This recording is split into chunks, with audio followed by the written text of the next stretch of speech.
Hey guys, this is Death. Welcome to AutoCraft.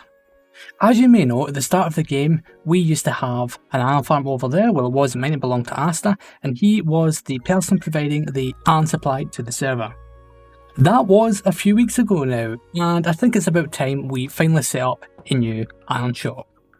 In those few weeks, I've been making a few extra diamonds on the side by selling some of the iron I've been saving up. But now I think it's time we make it official, so let's head into the shopping district, look for an ideal location for a shop, and then we can start working on our brand new and improved iron shop. Okay, so arriving in the shopping district, there have been a few new shops added since I was last on.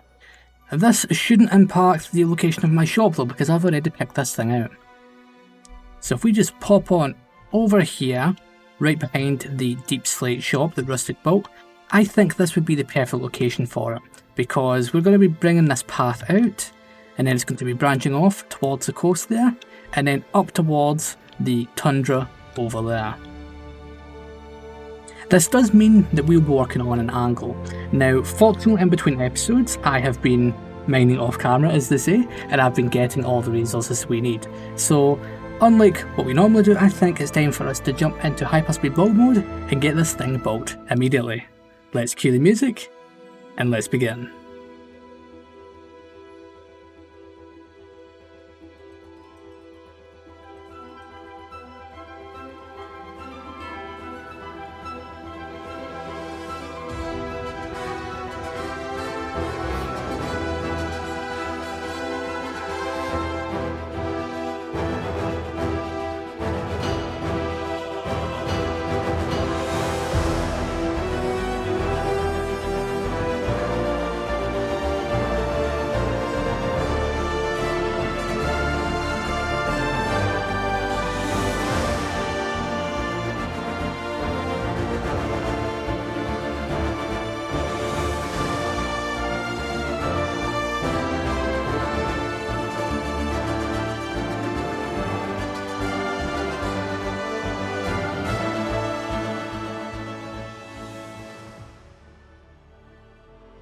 And finally, at long last, after many weeks, AutoCraft now has yet another iron shop. Let me know what you think of this name. I think this name is quite fitting. Ironworks. If you're a long time viewer of the channel, you may notice this design from a previous video. That is because myself, Rustic and Splashes built something very similar to this, similar block palette that is, over a year ago. Let me know in the comments if you watched that video, because that was a really long time ago.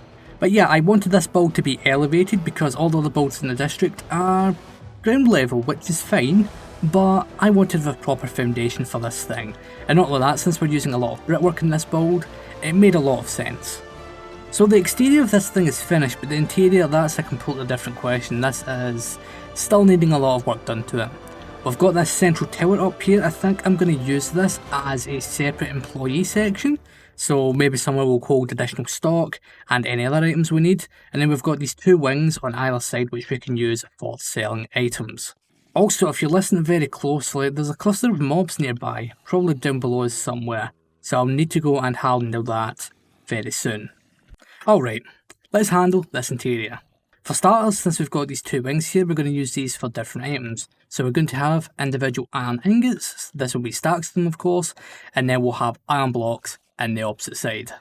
In the centre here, we're going to need access to that level up there. We're also going to need to handle the roof in here because it just doesn't look nice from this angle. And then we need a nice big welcoming lobby type thing. So I'm thinking we maybe get a sign up there using banners, so Ironworks, maybe some things of iron, maybe a desk or something, along with obviously a ladder up to another level. And with some video editing magic, the interior of our iron shop is complete. We have our blocks over in this section and our iron ingots over in this section. I should probably correct that sign. Now obviously the iron isn't actually in here yet, we will need to go and collect it from our current supplies. But here we go, this is all there is to it, a few chests, so we've got plenty of storage space, some little decorations, lights of course, and the most important part of any shop, the ender chest. Made use of the same banner design again down here because I thought, well, yeah, it would work. We've got some armor stands here, the same room as on the opposite side. The roof, we brought it down quite a bit because it was just way too high up and it gave us the appropriate distance to put in some lanterns like so.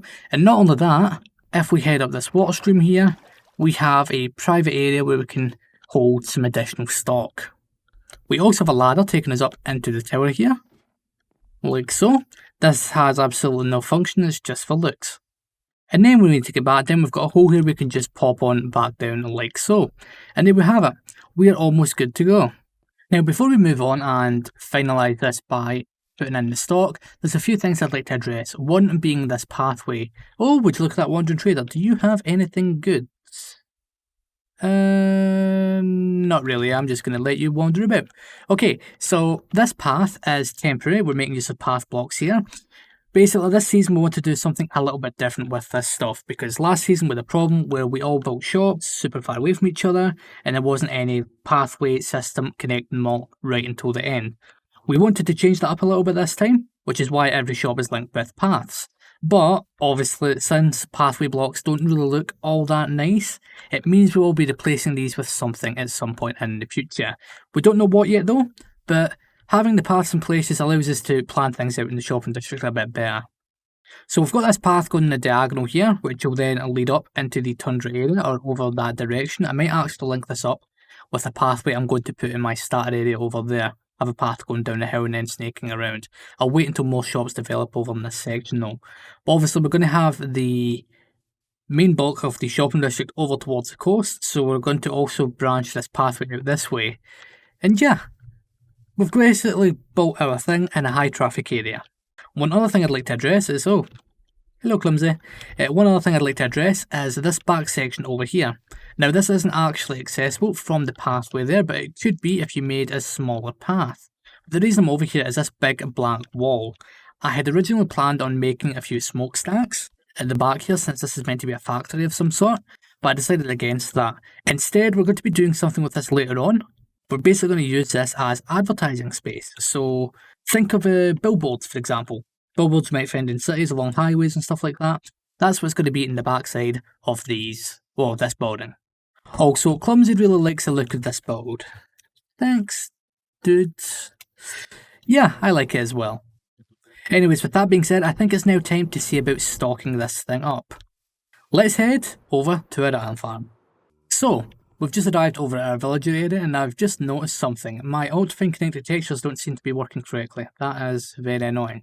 But yeah, I've been AFK a bunch over here. We have a bunch of iron saved up in this system. But it won't be enough. We're going to burn through the iron supply super fast at the shop.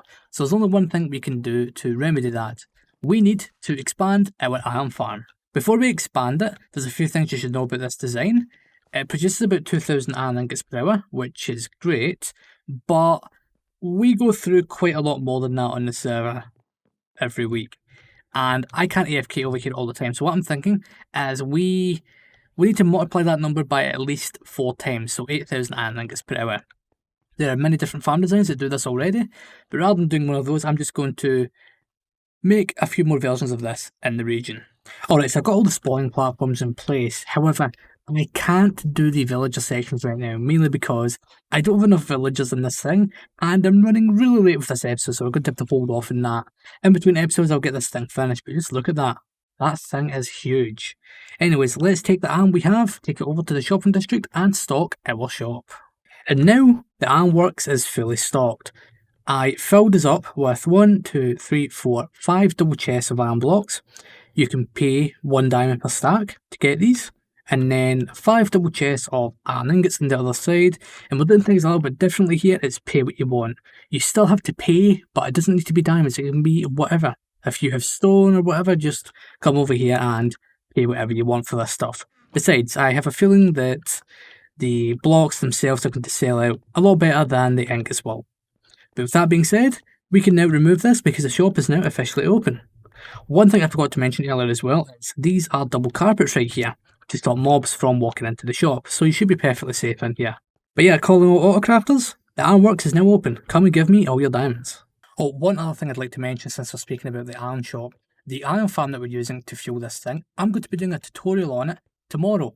So 24 hours after this video releases, I'll be doing a tutorial on how to make that iron farm. So if you're new here and just watching the video at this point, consider subscribing to be notified when that is uploaded. Now, since we're in the shopping district here, I think it's time we should do a little shopping because we haven't done this in a little while. The reason I'm doing this is I need ice, and if you look here, this is Greanie's ice shop.